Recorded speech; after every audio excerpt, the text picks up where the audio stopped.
On the same note, Michelle, let's have you talk about why you chose to get involved in this movie. And in playing the role, did you feel like you understood the angst of teens online and what's happening right now? I auditioned for this role just like at the bottom of the food chain, actor in Hollywood. This is my first feature film role, so it's very, very special to me. But nice. thank you. More on that, connected to the breakdown of the first audition, the production did send over and attach the proof of concept film, and I auditioned for it. I practiced in front of my MacBook, and I opened the photo booth app that you take pictures of yourself, and then I just did my sides and did the audition, and then I got booked, and I was like, cool. But yeah, this role, they used a lot of photos from my actual social media. So Margot is me, and I am one with Margot in a lot of ways, and so it's pretty special for me. Yeah. I have to ask this question since John is here. So I remember there was a starring John Cho movement. Everyone wants to star John Cho in Hollywood movies. So maybe you can tell us, how is it being an Asian American in Hollywood? Anything you want to share? It's pretty great.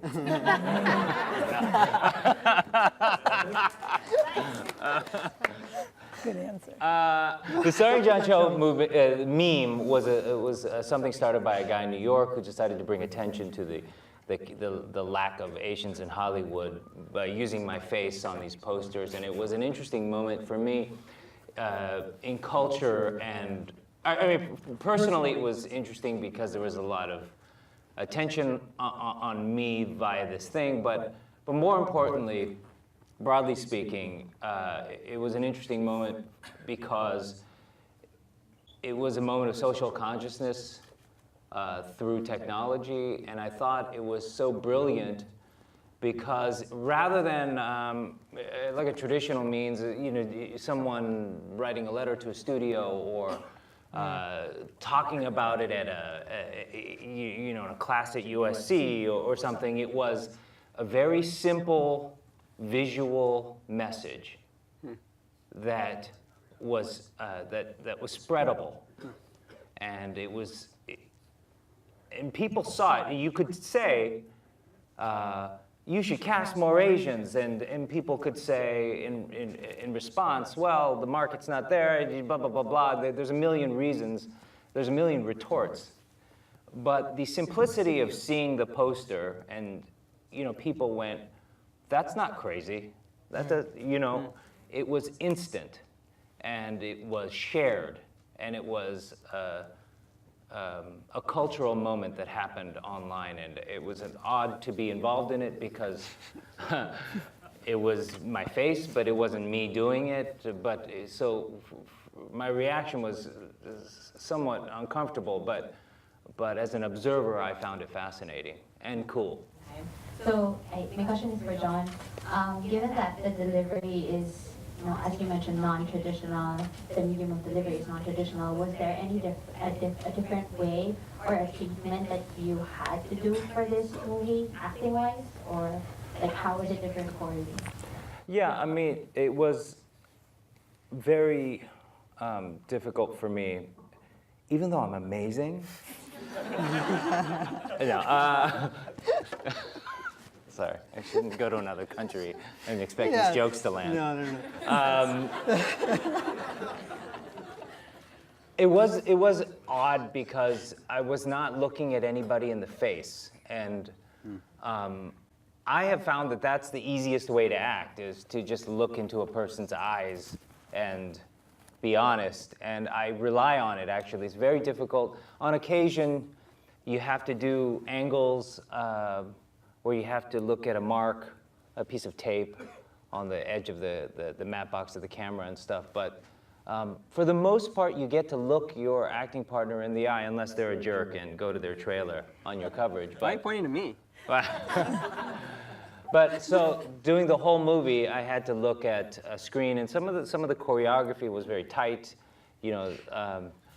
So I just found it difficult to be present when I wasn't looking at a living human being.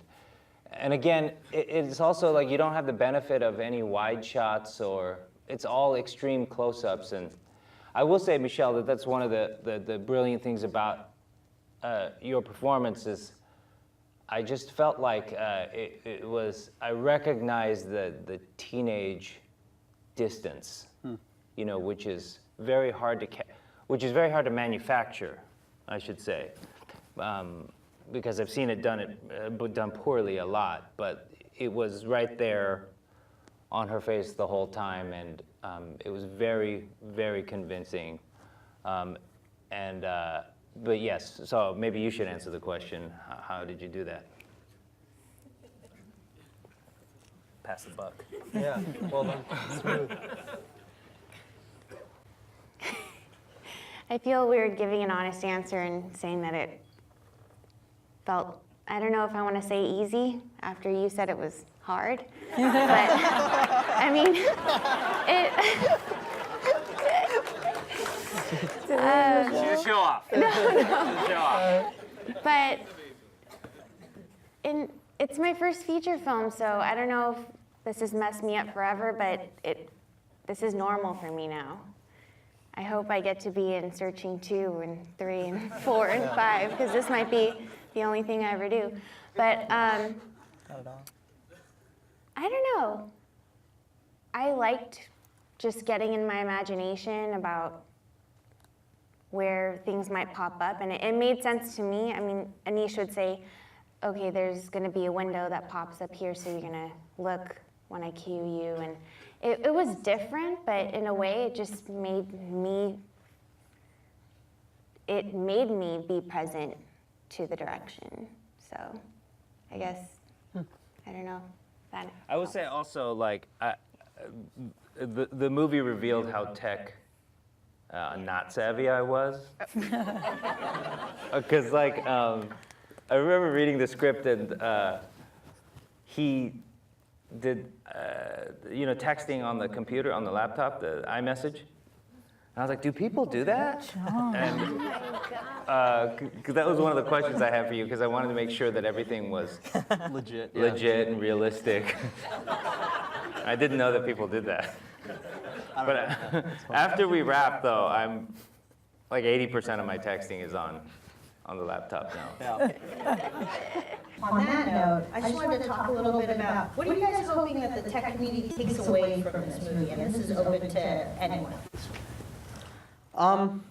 One of the things that we were trying to do from the beginning is, and I think this is the perfect audience, and Rise in general is I feel like tech in media is so often portrayed negatively. I think, you know, if you look at Facebook PSAs or Instagram PSAs or Black Mirror episodes, it's always like we're addicted or we're alienated, or, you know, our minds are being messed up and all that stuff. And, you know, there's a truth to all of that. But I think when you exclusively tell that and make that this whole story, you kind of don't see the whole picture. And, you know, I used to work at Google and for a couple of years, and, you know, I think technology has just as much of an ability to alienate and disillusion us as it has the ability to make us, like, connect and love and fear and, like, you know, hope and all that stuff. You know, and I think, like, what we wanted to do was just say, hey, technology is not bad, it's not good, it's just is. And it can be used for everything.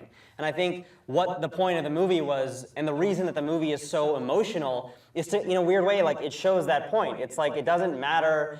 It's not just hurting us. It's not just finding a way for Margot to disappear and for, like, a catfish character to kind of pop up. It's also, like, the way these two people connect at the end of the film. It's the way that bad news is delivered and good news is delivered and laughs are delivered. And I think, like, that ultimately was the point of the film without ever being the point of the film. Anybody else? You want to add? Well said. Well said. On that note, thank you all so much for joining us.